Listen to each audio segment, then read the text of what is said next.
navigating business challenges, reinvention, and refocus. We talk to an expert on this episode of The Crude Truth. In 1901, at Spindletop Hill near Beaumont, the future of Texas changed dramatically as, like a fountain of fortune, thousands of barrels of oil burst from the earth towards the sky. Soon, Detroit would be cranking out Model Ts by the millions, and America was on the move, thanks to the black gold being produced in Texas. Now, more than a century later, the vehicles are different, but nothing else has truly changed. Sure, there may be many other alternative energy sources like wind and solar and electric. But let's be honest, America depends on oil and entrepreneurs. And if the USA is truly going to be independent, it has to know the crude truth. This episode is brought to you by LFS Chemistry. We are committed to being good stewards of the environment. We are providing the tools so you can be too. NAPE Expo, where deals happen. Air Compressor Solutions. When everything is on the line, Air Compressor Solutions is the dependable choice to keep commercial business powered up. Sandstone Group. Exec Crew. Elevate your network, elevate your knowledge. Texas Star Alliance. Pecos Country Operating. Fueling our future. Hello again, and thank you as always for tuning in for another episode of The Crude Truth. We're shooting again today from our Dallas studio, so thank you very much to the Real News Communications Network for always hosting our great shows here. I am just so excited. As always, is with me my co-host, Kristy. How are you doing? Amazing, as always. I know, right? You always amazing. I'm amazing. But that's the way we got to be. You got to speak it. You have to.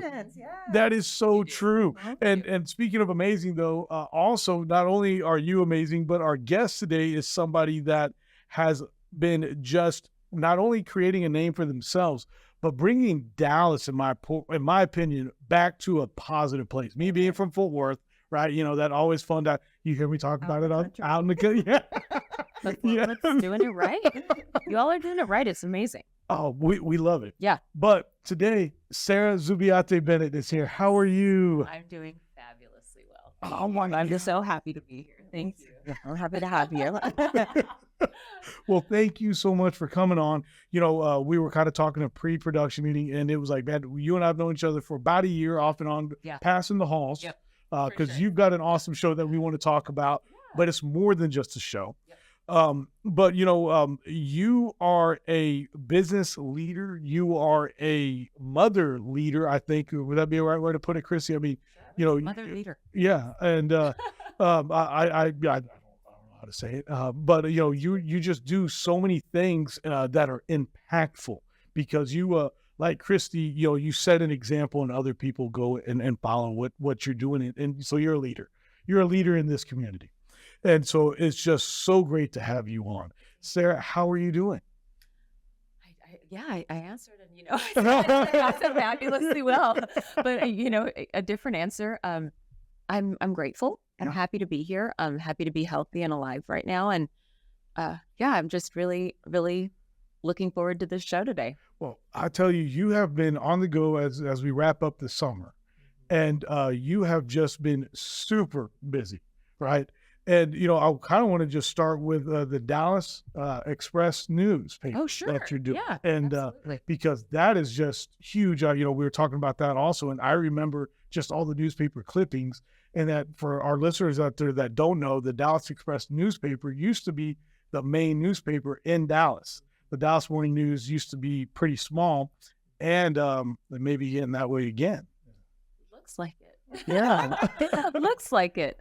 We do have more subscribers at this point. And like I was mentioning to you before, I do believe it has a lot to do with the fact that we are free. There's no paywall. We've actually amended a lot of how we're providing services from whenever my husband and I first founded it. And yes, so we are growing. Okay. Man. Well, you know, as we're growing right now, and I think you picked such in my opinion, a great time to start that, because I've been doing that now for what, a year or two? No. It's been longer than that. So we started it. We actually launched it on my birthday, right after COVID. Okay. And so it's been about 3 years now. Okay. A little over 3 years. And it was born out of the fact that my husband was particularly, showcased in a lot of the different outlets. Our competitors in town, but across Chicago Tribune, Wall Street Journal, New York Times, LA, even El Paso. He was on the front news of my hometown, El Paso, because of the PPP, program during COVID. Yeah. Mm-hmm. Wow. And they had a way of just distorting the truth. And Mark Twain, right? Everyone knows Mark Twain, but he said something to the effect of, those people who do not read the newspaper, back then it was just a newspaper, are uninformed. Those who read the newspaper are misinformed. But that humor is the unfortunate truth on an entirely different scale today. Yeah. So we certainly identified the need for it. And it's now transformed into something quite large, and I'm grateful. Yes. I mean, it's very big. And you also have a show off of it as well. Yeah, I do. And can we talk about that? Because you go places too, right? I do. Yeah. For the fun segment. Yes. Segment. Yeah. Fun segment. Yeah. Now let's talk about it. It's a fun segment. Yes, and because the first primary interview on the Dallas Express video podcast, it is intended to speak primarily about issues facing our community. But the primary ones that are non-political oftentimes, or non-biased, I should say. So that's why I always say that it is a balanced show. And I very much try to bring that forward, because in our municipalities, we should be concerning ourselves with issues that are not primarily partisan. Yeah. Right? Because everyone wants low crime. Everyone wants good schools. Sure. Right? Everyone wants homelessness to be reduced. Everyone wants our business community to thrive, to have low red tape, very low barriers to entry whenever it comes to productive business in our community. So it's that I primarily tend to focus on. I've recently started featuring different people who bring a number of skill sets, but then I let them know, listen, you're a community leader, you're a business leader. So pivoting over to the community aspect, I'm very much interested in what your insight is pertaining to this. And I asked them beforehand, what are you particularly passionate about? And then the fun segment, the second segment, I always try to showcase a local business that I think is doing things right? Just something unique and fun to kind of jazz up something that's a little bit heavier on the first side. But it's something to me that has always been very interesting and very sexy. Yeah. The first kind of meteor interview. But unfortunately, people are just very busy in their lives. As you know, people just have a million things to keep them distracted. We all do. Every single one of us are guilty of it, but I'm very much interested in helping people to play and become interested in playing a pivotal role in their local community. Because as you know, economically, there's a lot facing our country at this point. Yeah. A lot. Mm-hmm. How do you feel that it helps with getting, everybody talks about helping or whatever. Do you actually feel that the community is coming together with this and that you are helping with the homelessness? Very much. Okay. Any charities or foundations that you work with when it comes to this? Yes, several. Okay. And so the whole philanthropic space is primarily what I'm doing at this point. So I sit on the board for Dallas Express. I co-founded it with my husband. And so I'm intimately involved with the operations there, seeing as I'm the host of the show. But aside from that, yes, the CEO and myself, Chris is his name, Chris Putnam, he's fabulous. We talk a lot. Okay. And so I'm intimately involved there at the Dallas Express, and it is a nonprofit. Perfect. So I'm not sure if you're aware of that. No. Yeah, absolutely. It's a nonprofit, and I can speak about that later if you're interested. Then I sit on the board of the Metropolitan Civic and Business Association, which helps to involve local businesses in their community. Okay. So the business community has been somewhat absent in our local community, but these other once great communities as well. Yeah. Whenever the business community steps out, you oftentimes see a downtrend of success. I mean, you're looking at great cities like Manhattan, Chicago, LA, San Francisco. They're policies have taken them in a very, very into a bad space. Dark space. Yeah, very bad space and non-productive. I mean, you're looking at the Texas economy alone, right? It's at what, $2.4 trillion economy. The United States economy is what, 28.4 trillion, except the United States debt. It's what, 34 trillion or something. Yeah. I forget the congressional notes that just came out after the Federal Open Market Committee. I'm not sure if you all read those. But anyways, back to local. Texas has a vibrant, thriving economy. And so in Dallas, we're looking at so much opportunity. We are garnering so much movement from these other cities that have unfortunately performed abysmally.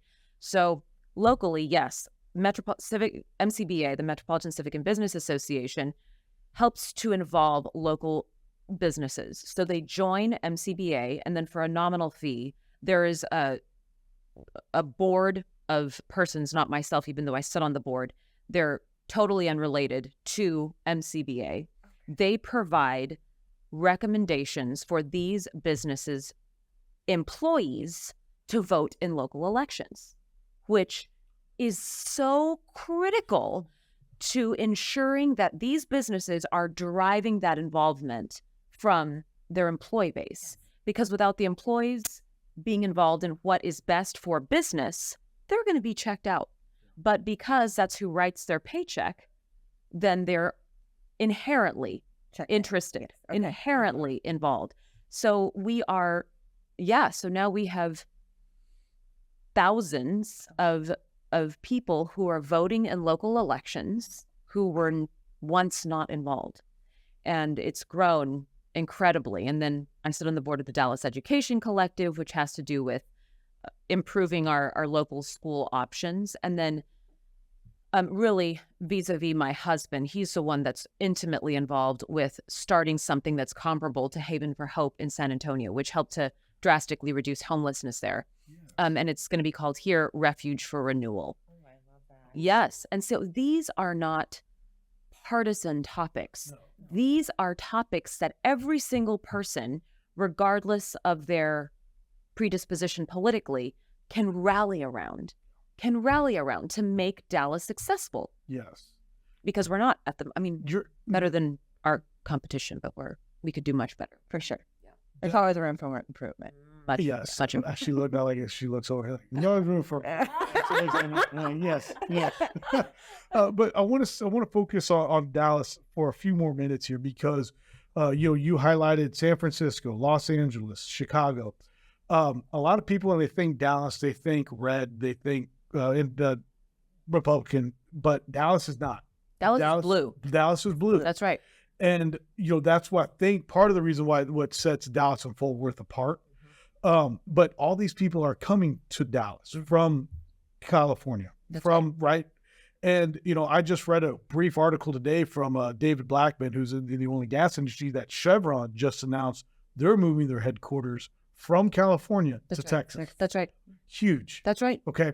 Now, if it comes here to Dallas, that's why, that's why I'm excited that you're here in Dallas, because that's going to drive more people to come here, but not change the way that they think. And, when you look at the homelessness in Dallas versus Fort Worth, it's a lot worse. You don't walk around downtown Dallas at night. That's right. Granted, you never want a lady to walk any downtown by herself, but I do think in Fort Worth, hey, you know what, you can walk down the street, but Dallas, not even close. Yep.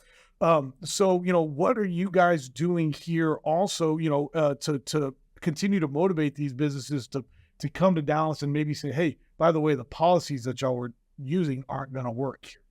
Is there something there that y'all are doing? Of course. So by way of being involved with initiatives like HERO, the HERO organization, they are proposing several different charter amendments for this upcoming election, which absolutely prioritizes crime.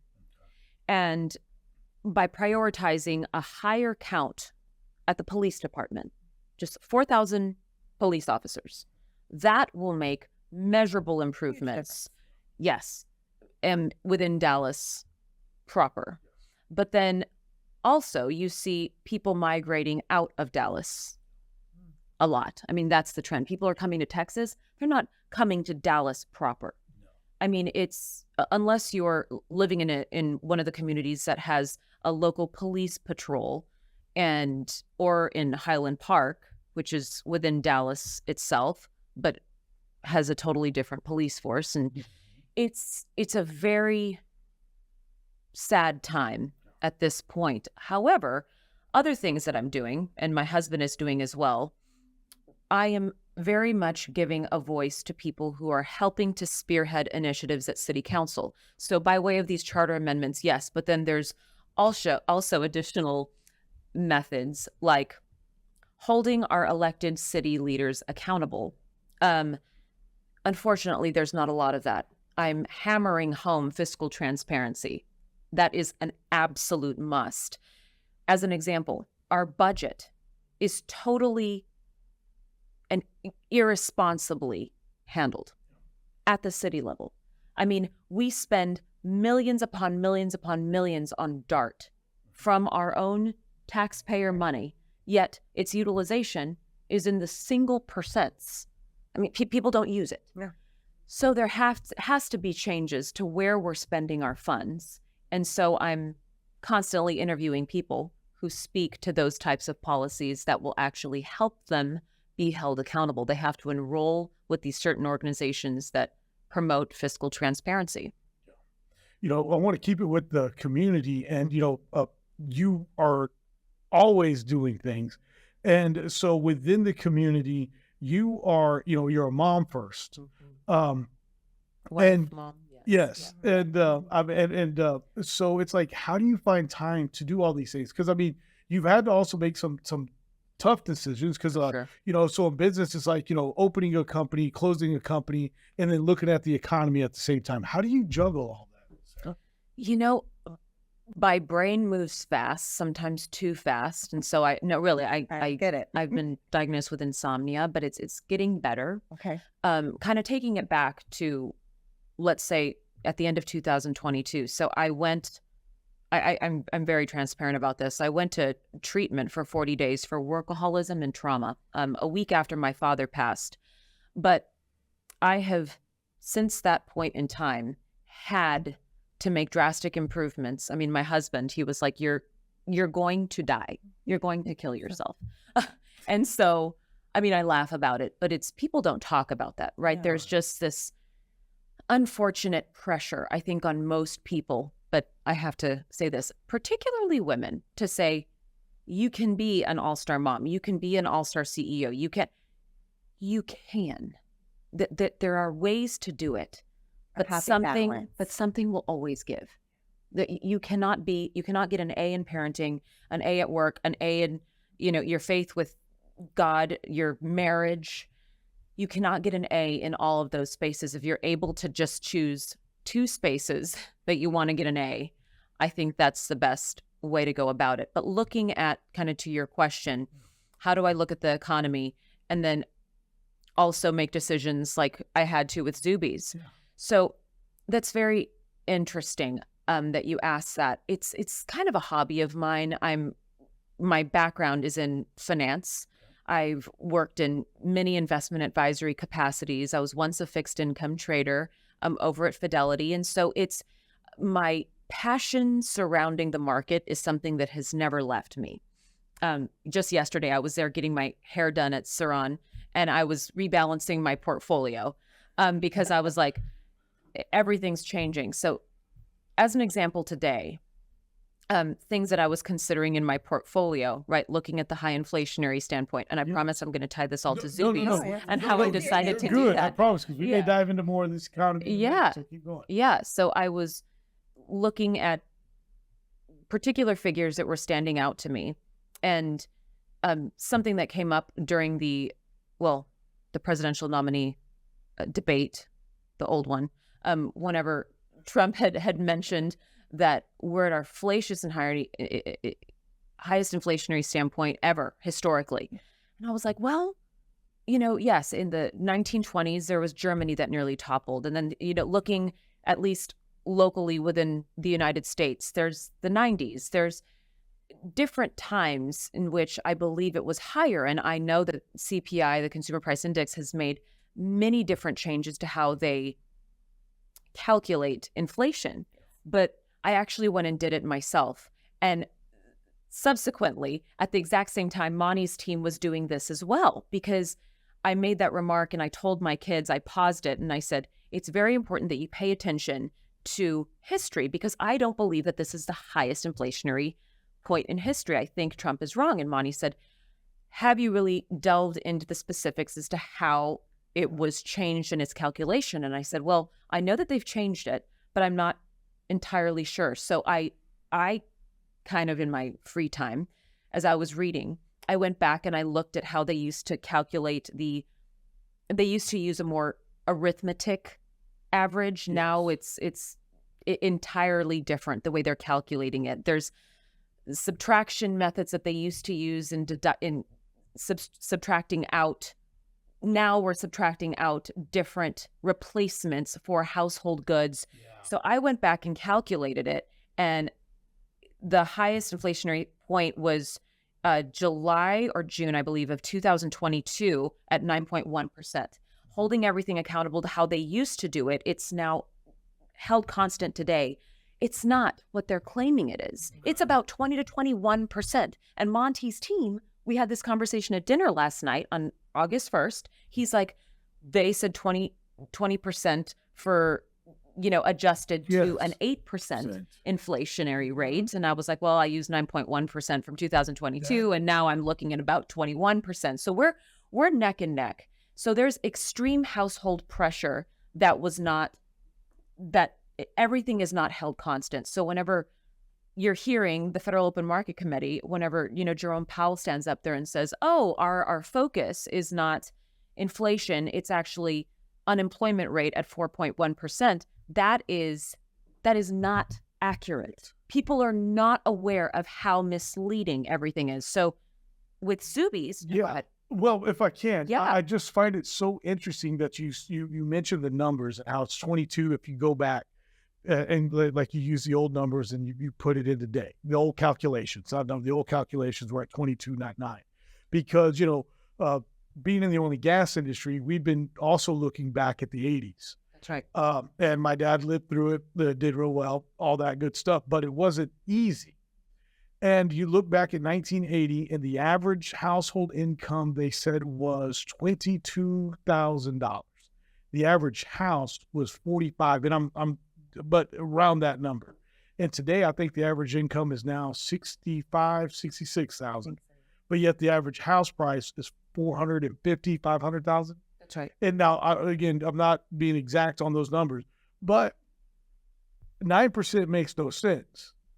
22% makes so much more sense. That's right. Because we also know that the value of the dollar is less than 25 cents than what it was in 1980. That's right. Mm-hmm. So I cannot thank you enough for this info. If you've got any place that we can share that, I'd love to.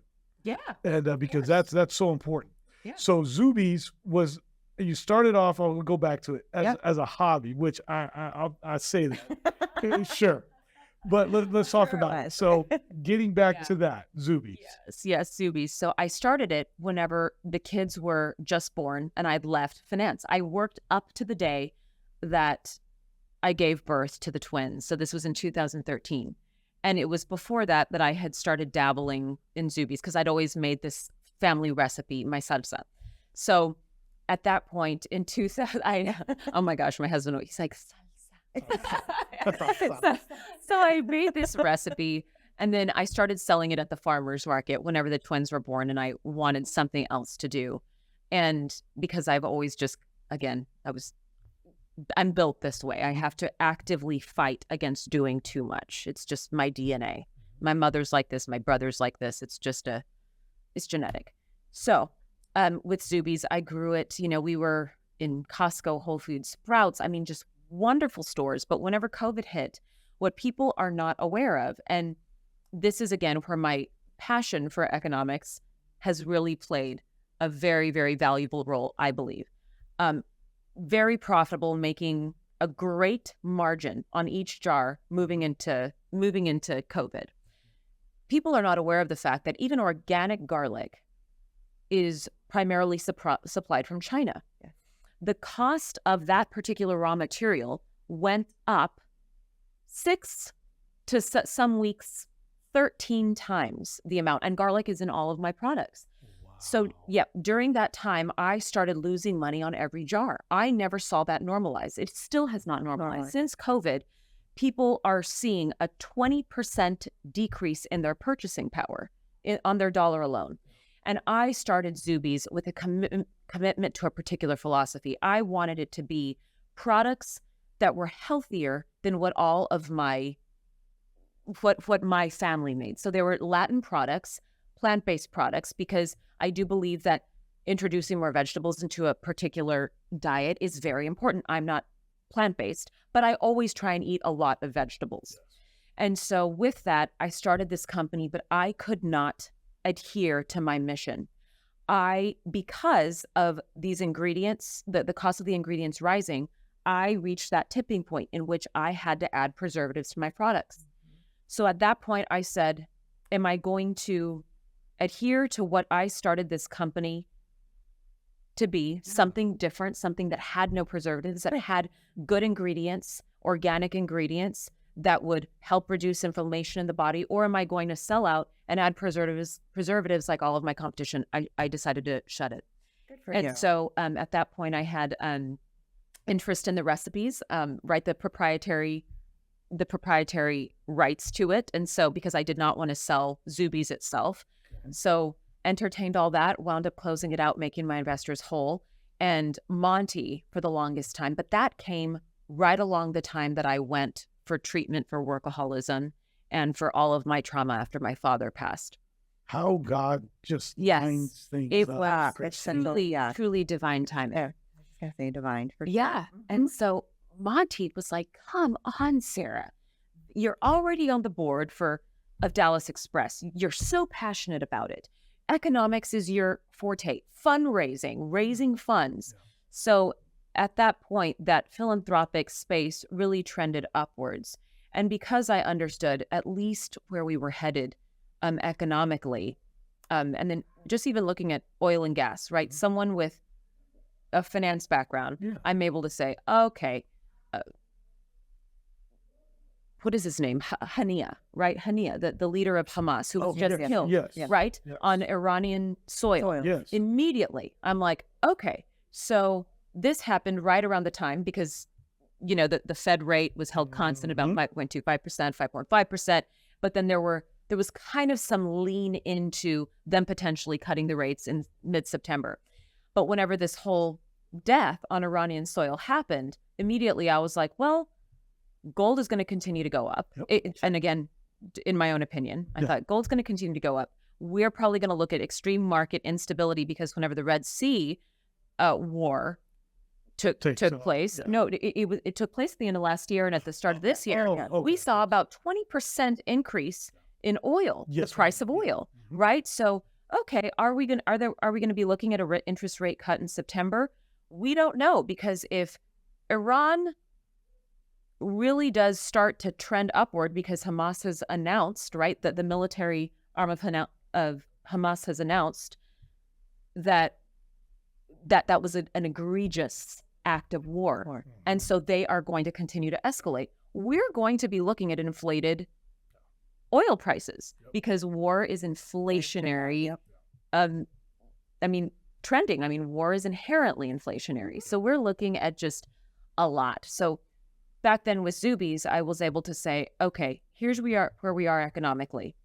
If now I'm having to abandon my mission and sole purpose for starting this, but also looking at it from a grander economic space, what is the probability of my product flying off the shelf with this increase in pricing when my products were already a premium price because they were organic?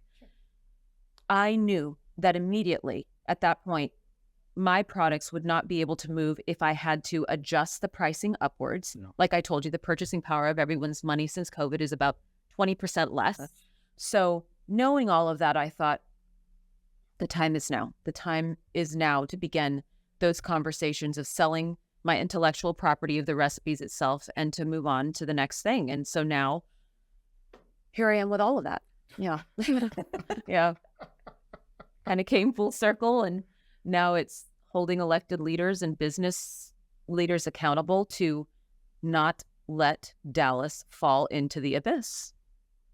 Agree. No, I'm just taking it all in. Yeah. Like, I mean, the whole transition from selling your passion to now, I mean, obviously you're even more passionate about this.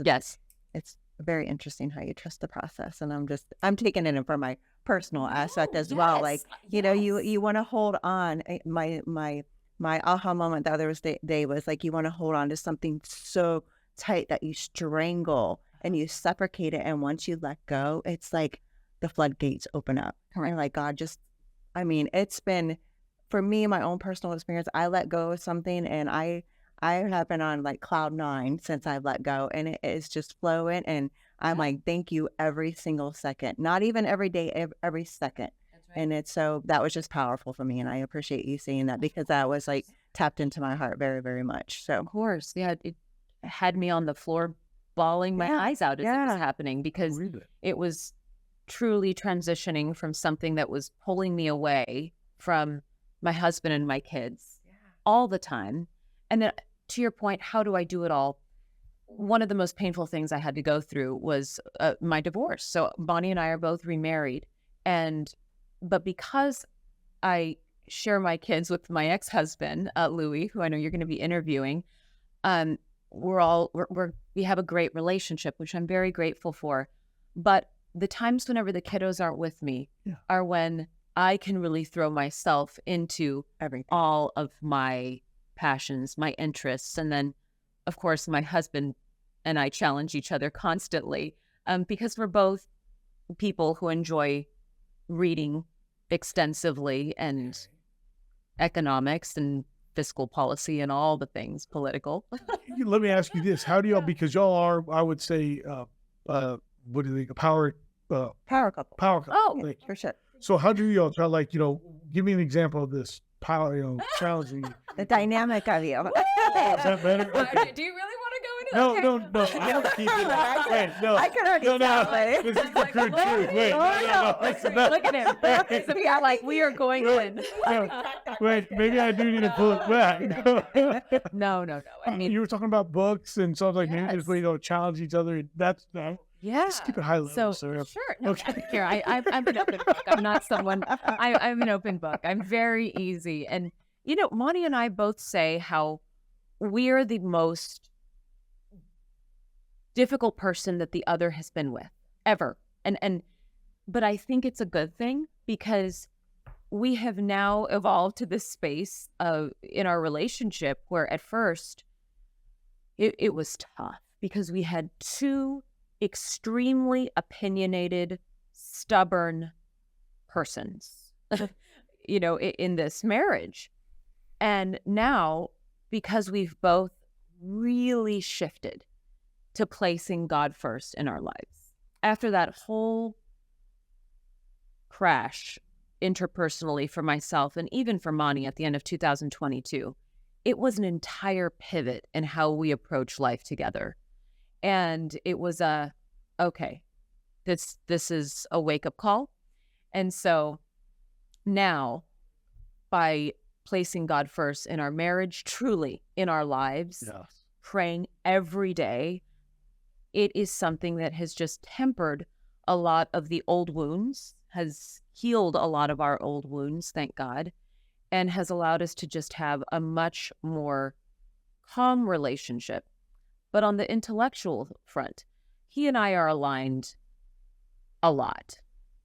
We all work together. That's right. Yeah. That's right. We work together extensively. And that's what he was really excited about. Whenever I shut Zubi's, he was like, come on, come do this with me. Come do this with me. And it was how am I going to do this? How are we going to do this? Because you have to really enjoy the person that you're working with. And thank God we both really enjoy each other. But even in small things, he doesn't even know this about me, at least some of my investment philosophies that I implemented yesterday.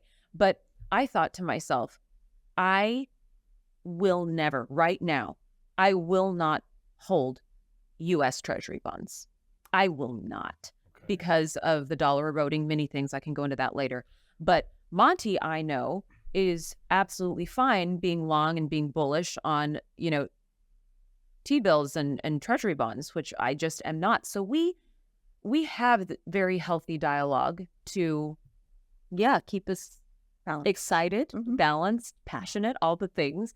And we both have high mutual respect for the other. Wow. Yeah.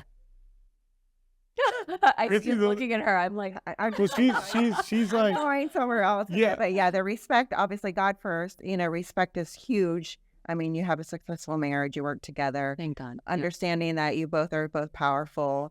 He's obviously the masculine, the leader in a sense. You trusted him to lead you. He's leading you guys, and it's just like prospering. Yes, that's right. So very interesting. Yeah. That's right. Yeah, I cannot thank you enough. And I loved how you literally led with God is God first. Oh, that God. you put God in. You have the- to. for the- you have to. We We all know that. and thank you. Yeah. I mean, and that's awesome. Thank you. I was Yeah. that's the road I was maybe a lot, well, not that, but yes, I was not looking to go into another podcast show. I think we're gonna have to now. but I will say this. I would like to get you back on to dive into economics a little bit more because I'd love it. as we all know, we got an election coming up. Yeah. And we're gearing up, in the oil and gas industry, with the attack that Israel did.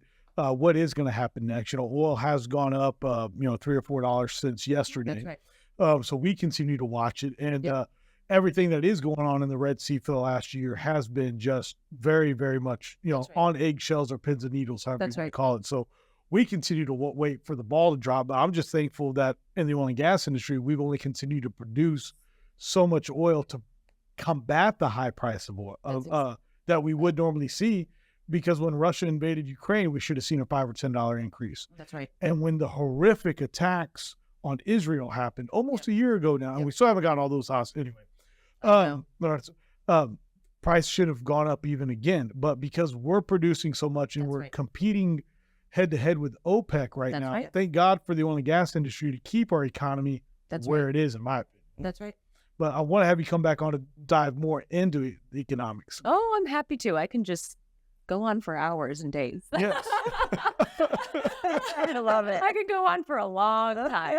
But sure, I'm happy to. Yeah. But today, as we wrap up, how can people get a hold of you or your nonprofit organizations? Where can they find you guys? So LinkedIn. Okay.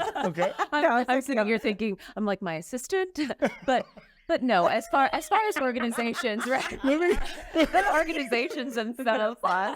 We'll take that on. Her name is. I know. Poor Ricky. She'll be Oh, like, okay. seriously, Sarah. No, she's fine. She runs a mile a minute like I do, which is I'm so grateful for her. I couldn't do that's one thing I have to say. You cannot do a busy life unless you have an excellent team. And I have excellent teams. That is true. Interpersonally Yeah. and at all these organizations. They're truly terrific. Well, Sarah, I cannot thank you enough for doing this, and awesome. And I'm excited for everything going on with Dallas Express, because y'all give freedom on that show to talk. Absolutely. Just like, and there's becoming a few more platforms like that are just allowing people to talk. Yep. And not censoring people. And it's not even the censor of saying the F word. It's like, That's just, right. we got to stop just shutting people off. Freedom of speech.